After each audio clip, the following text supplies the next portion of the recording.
All right, so I just spent the last 3 months testing the latest OLED and mini LEDs in real world conditions. You got bright rooms, dark rooms, movie nights, gaming marathons, and I mean, I'm not asking you to sit here and feel sorry for me, it's my job, and I like it. But the point is, I'm the TV guy in my group. I'm the one that everyone texts whenever they're standing in Costco and they're looking at this wall of TVs and they're saying, you know, do I want the one with the quantum whatevers? And unfortunately, I really wish that I was kidding. But if I'm looking for one for myself, the only ones that matter to me right now are either mini LED or OLED, because the gap between those two technologies has shifted greatly over the years, and in some areas dramatically so. Because the truth is, in 2025, the real battle for which title is the best TV tech is just between those two contenders, OLED versus mini LED. That's it, so let's find out which one is right for you.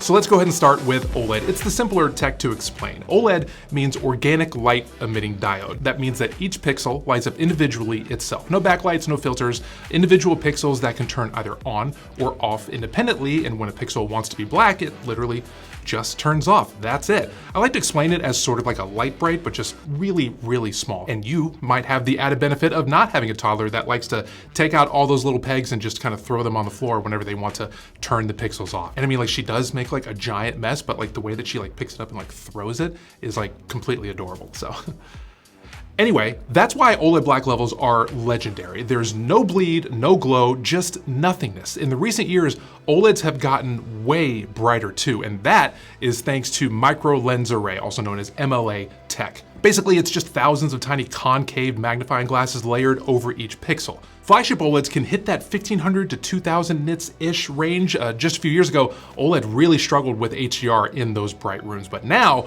it's holding its own. However, mini LED is a whole different animal. You've still got the LCD panel that's doing all that image work, but behind it, you have thousands of teeny tiny little LED backlights. And I'm talking like glitter-sized tiny. A good mini LED TV might pack around 2,000 to 3,000 of these, and it controls them in these sort of localized zones, which is referred to as full array local dimming. And that is what gives mini LED its amazing contrast and brightness. And that brightness is where mini LED goes absolutely nuclear. I've tested models like the Sony Bravia 9 and the TCL QM8K hitting those insane 3,000 to 5,000 nits of peak brightness. That's double what many OLEDs can manage. So if you're in a living room with like tons of windows, you got a skylight, your family insists on watching Wicked almost daily in a very, very bright overhead lit room like mine does, I mean, it's a good movie, it's perfectly fine, but mini LED is going to be your friend. But here's a twist that I really didn't expect when I was testing these out. Mini LED black levels are genuinely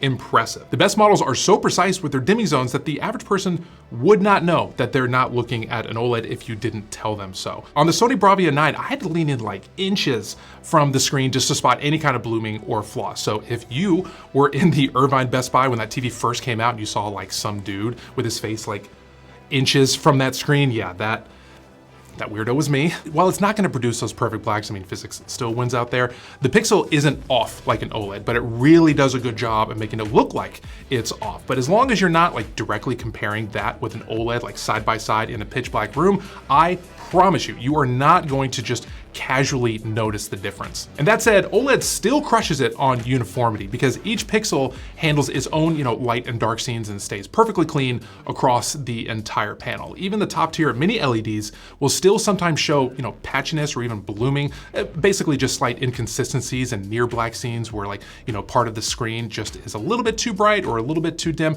It's very, very subtle, but once you see it, it's kind of hard to unsee it. And it's usually during those kind of tricky transitions. So like really, really low lit scenes, from like Batman or maybe like Blade Runner for 2049, that's where OLED's consistency really, really shines. Contrast is another area where both technologies can flex their muscles, but in completely different ways.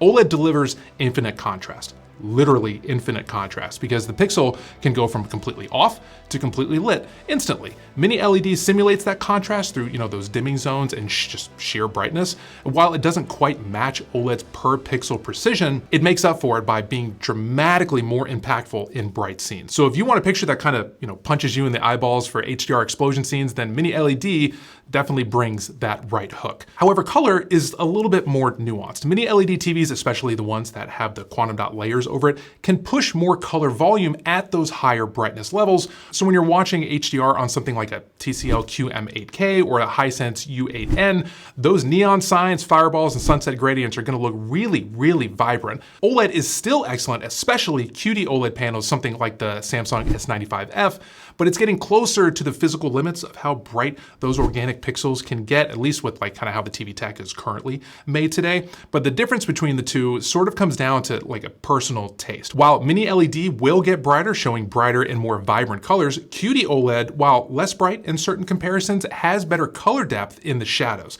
So it kind of comes down to whether you prefer more punchy colors in the bright highlights or, you like color accuracy in darker scenes. And I mean, I know which one I prefer, but I really don't think that there's a wrong answer between the two of these. Now, when it comes to gaming, it's kind of a draw between the two techs, but for different reasons. OLED is still the king of response times, basically zero, perfect motion clarity with no blur. So if you're losing at Fortnite, it will not be the screen's fault. But modern Mini LED TVs have caught up in all the ways that it counts. So you got 4K, 120 Hertz, you got variable refresh rate, low input lag, and unlike some older OLEDs, no burn-in risk whatsoever. If you play long sessions with static HUDs or you keep like ESPN on all day, Mini LED is just going to be a safer bet. Now, to be fair, I've used OLEDs for years with zero burn-in. Between things like pixel shifting, logo dimming, and panel refresh cycles, modern OLEDs are just way more durable than they used to be. And again, that was kind of a potential issue from OLEDs like 4 or 5 years ago, not necessarily the modern ones. But when it comes to viewing angles, OLED still completely dominates here. Sitting off to the side, the image is gonna look just as good. Color, contrast, brightness, all that is still completely intact. Mini LED panels do drop off the further that you get from the center. Now, don't get me wrong, they've improved over the years. Some are surprisingly solid, you can sort of barely detect that shift, but mileage is gonna vary depending on the specific Mini LED model. But if you've got a really wide seating setup, OLED's consistency will matter. Now, design-wise, OLED, to me, wins again. These things are absurdly thin. Some LG models are like millimeters thick and basically vanish whenever you wall mount them. Mini LED TVs have slimmed down a lot over the years. In fact, TCL just came out with like this insane X11K QD Mini LED that goes up to a gigantic 98 inches, and it is insanely thin. So thin that I'm not really sure how they're packing all those backlights and layers in there. It seems like magic, but even with the Mini LED's thinnest examples, they're still not matching how thin OLED panels can get. But now, let's talk about price, because that is where things have changed the most. A few years ago, OLED was the dream TV and Mini LED was sort of the budget compromise, but not anymore. You can get a premium 65-inch Mini LED TV within that kind of $1,000 to $1,500 price range, and a comparable OLED, however, might run you closer to like $1,500 to $2,500. And while that $500 to $1,000 price gap is a considerable amount of money, it's nowhere near what it used to be.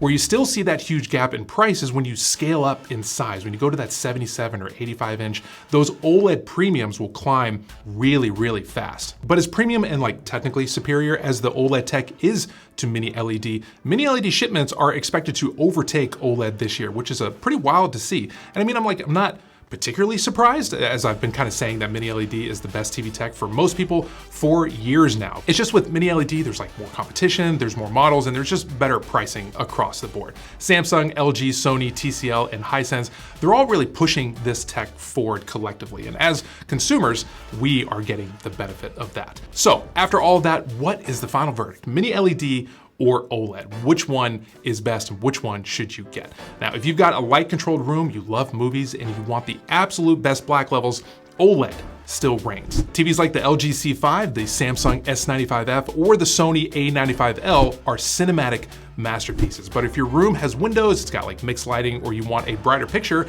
you want great gaming performance and just better peace of mind, Mini LED might actually be the better all-around buy in 2025 for you. Something like the Sony Bravia 9, maybe the Hisense U8N, or the TCL QM8K will completely blow you away and save you some money compared to an OLED. And while OLED is still kind of the grail for a lot of TV nerds out there like myself, Mini LED is raising the floor for everyone who hopes to sort of dramatically improve their home picture quality experience. But listen, both are excellent. You're not really picking between good and bad anymore. You're kind of picking between excellent and excellent, just in slightly different ways. And for once, that's actually a fun experience. But if none of this convinced you to get either a mini LED or an OLED, maybe you don't need something like this fancy or even as expensive as any of these that I've mentioned, then I do have some great videos breaking down LED and QLED options with some great TV recommendations within those videos. I'll place them in the description down below, or you can just kind of click on whatever you see on the screen right now. But thank you so much for watching, and I'll see you in the next one.